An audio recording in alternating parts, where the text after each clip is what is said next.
21 de setembro, amanhã, celebramos o Dia Nacional de Luta da Pessoa com Deficiência, fruto de um projeto de nossa autoria. Esse Dia Nacional é um projeto de nossa autoria e queremos muito dar a simbologia do início da primavera e, ao mesmo tempo, lembrar da luta das pessoas com deficiência. Enfim, fruto de um projeto nosso, nascia aí um desejo antigo do movimento das pessoas com deficiência.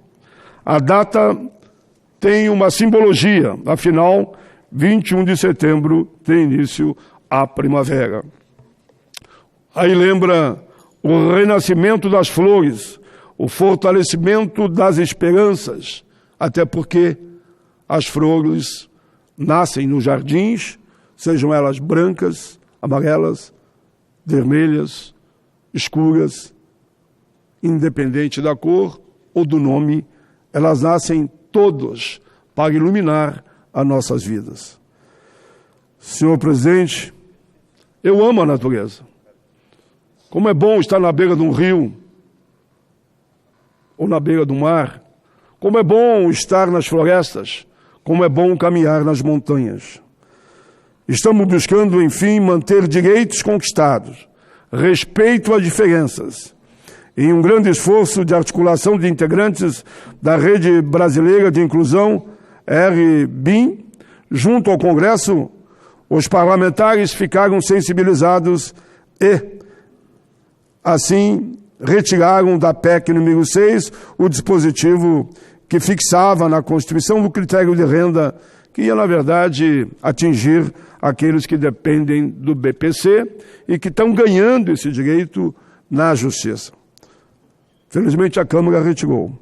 Outra mudança foi quanto à pensão por morte, cujo valor, espero que seja confirmado, não poderá ser inferior a um salário mínimo. Estou falando desses dois tópicos, porque eles, nesse dia, que homenageia o 21 de setembro, que é amanhã, traz aqui dois benefícios, são mantidos os benefícios das pessoas com deficiência nesses dois casos. Outros pontos que não foram atendidos, o debate continua.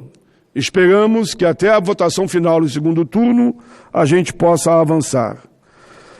Senhor presidente, se por um lado estamos vendo nossos direitos em xeque, porque o debate continua, novos projetos de leis estão tramitando aqui no Congresso Nacional.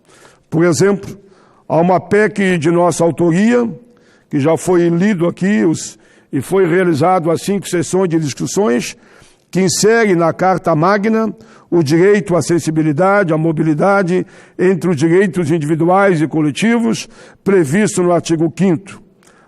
Tenho certeza que essa proposta será aprovada por unanimidade, que em toda a sessão de debate não teve um sequer senador que se posicionou contra, sinalizando que todos são favoráveis. Senhor presidente, tem inúmeros projetos que eu poderia citar aqui, não só de minha autoria, mas de autoria de inúmeros senadores que vão na linha de defender os interesses das pessoas com deficiência. Como o meu tempo já terminou e Vossa Excelência ainda gentilmente me deu mais 5 minutos, eu vou para as considerações finais desse meu pronunciamento, fazendo essa homenagem às pessoas com deficiência, no seu Dia Nacional, que é amanhã, 21 de setembro, Dia da Primavera. Senhor presidente, nessa ótica que aqui comentei, e o meu carinho e respeito a quase 50 milhões de pessoas que têm algum tipo de deficiência, uma pessoa ideal, segundo alguns, seria aquela que não tivesse deficiência alguma, estando assim de acordo com os ideais da chamada normalidade funcional e produtiva. Eu, às vezes, digo que anormal é aqueles que não entendem a diferença. Anormal é aquele que não consegue entender nenhum de nós é exatamente igual ao outro. Com alguma deficiência, com nenhuma deficiência ou com mais deficiência. Todos nós um dia seremos deficientes, porque a velhice nos levará a estar entre as pessoas com deficiência. Quero aqui fortalecer a caminhada de todas as pessoas e familiares com pessoas com algum tipo de deficiência. E lembro a todos que aquele que pensa que a ele nunca poderá ser dito que ele tem deficiência, eu já olho para mim aqui. Se eu não tiver com óculos, eu naturalmente não poderei enxergar a distância como estou fazendo aqui. É um tipo de deficiência.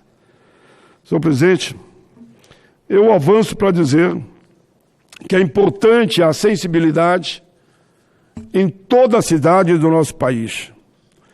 Na falta de acesso da nossa cidade, nos ônibus, onde não entram cadeira de roda, nos órgãos públicos que não possuem intérpretes de Libras para o atendimento aos surdos, na falta de livros com formato acessíveis. Lembro aqui que a importância de manter a política de cota nas empresas. Lembro aqui a importância do Braille, e aqui eu abro um parêntese.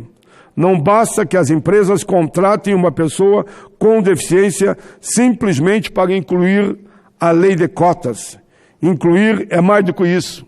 É fazer com que o empregado se sinta parte da empresa, que todas as condições lhe sejam oferecidas, de forma a que uma pessoa com deficiência possa desempenhar, tenho certeza, as suas atividades com todo o seu potencial. Eu tenho 2 deficientes visuais, totalmente deficientes visuais. Um no Rio Grande do Sul e o outro aqui em Brasília. O do Rio Grande do Sul coordena o gabinete lá no meu estado. Ele é um vencedor. Porque se eu vou indo para 40 anos de parlamento e ele está comigo, ele é um vencedor. E naturalmente toda a sua equipe. E aqui, lá é o Santos, aqui é o Luciano, é que escreve a maioria dos meus pronunciamentos como esse. Foi o Luciano junto com a equipe que fez. E ambos tiraram faculdade, são já formados, graças à sua garra, à sua insistência, à sua resistência de romper todas as barreiras que são colocadas, infelizmente, pela sociedade. Mas, senhor presidente, de acordo com um estudo realizado pela Santo Caos, empresa de consultoria de engajamento pela diversidade, em parceria com a Cato, menos de 10% das pessoas com deficiência empregadas ocupam postos de comandos. Eu dei 2 exemplos aqui, mas são poucos que ocupam posto de comando, menos de 10%. O estudo mostra ainda que as pessoas com deficiência se sentem muitas vezes isoladas dentro da própria empresa. Que faça um apelo, inclusive não é só a responsabilidade do empregador, mas também do colega de atividade, de trabalho, que deve acolher cada vez mais os seus parceiros de atividade. O Estatuto da Pessoa com Deficiência, que tive a alegria de ter sido o autor e foi aprovado por unanimidade para as 2 casas, define e criminaliza toda a prática de preconceito, inclusive com as pessoas com deficiência. Em seu artigo 4º, por exemplo, ele define discriminação como sendo toda forma de diferenciação que reduz e exclui. É toda ação ou omissão que dificulta o exercício dos direitos das pessoas com deficiência. Aqui deixo claro e destaco nesse dia, senhor presidente, os relatores desse estatuto. Senador Romário, Maia Gabrilli, Flávio Arnes e Celso Russomano. Aliás, deixo claro que não somente a ação, mas também a omissão é considerada discriminação pelo projeto e que teve o aval dos relatores que citei e, repito, aprovado por unanimidade nas 2 casas. Dessa forma, o descaso do Estado em promover a sensibilidade é discriminação com a pessoa que tem algum tipo de deficiência. O artigo 88 pune a prática da discriminação com reclusão de 1 a 3 anos e multa. Senhor presidente, indo por finalmente, e agradeço a tolerância de Vossa Excelência, que eu sei que a mesma tolerância que Vossa Excelência tem sempre com o senador Girão, com o senador Stevenson Valentim, aqui nas tardes de quinta e de sexta-feira, ou de manhã, e tem comigo também, eu estou elogiando Vossa Excelência, presidente. O senador Acergo Gás, que está aqui, sempre presente lá na comissão, como também o senador Girão e Vossa Excelência. Duas folhinhas, mas letras grandes, então é rápido. E não estou reclamando. Se eu reclamar aqui, eu estou fazendo uma injustiça. Eu estou fazendo um gesto de gratidão. Porque Vossa Excelência tanto me assegura o espaço que eu peço sempre no plenário, como assegura para os outros senadores, como também na comissão. Às vezes pergunto, por que o país faz tantas sessões? Faço tantas sessões porque o tema chama a atenção.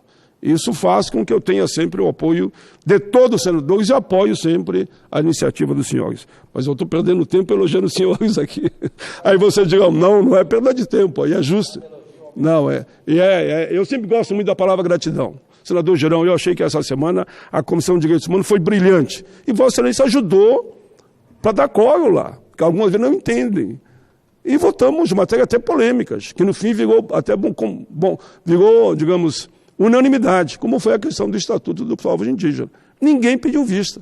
Se pedisse vista, poderia até a sessão cair e jogar para outra semana. Mas, enfim, terminando, senhor presidente, estamos em pleno Setembro Verde, criado para dar visibilidade à busca pela inclusão da pessoa com deficiência. E sob esse foco de esperança, de renascimento, que devemos encher nossa alma de otimismo. É sob a energia da primavera que devemos conduzir nossas reflexões.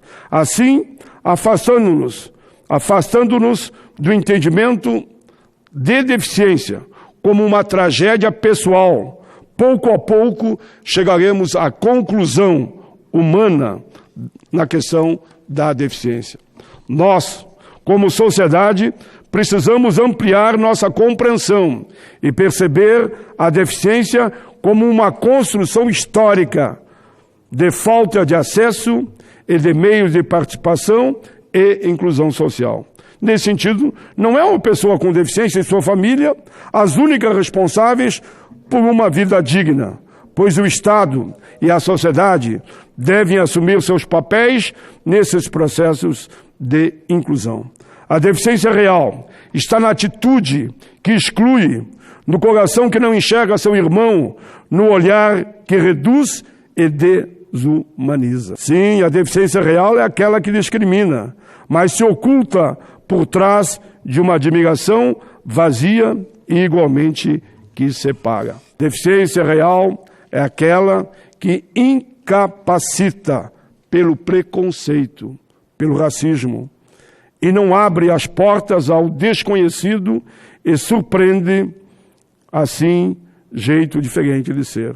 Deficiência real é aquela que incapacita pelo preconceito e não abre as portas ao desconhecido e surpreende, jeito diferente de ser. Presidente, peço que considere na íntegra os meus pronunciamentos e já agradeço muito que esse aqui foi o Luciano que escreveu, esse deficiente visual que trabalha comigo. Sabe que às vezes eu digo deficiente visual do senador?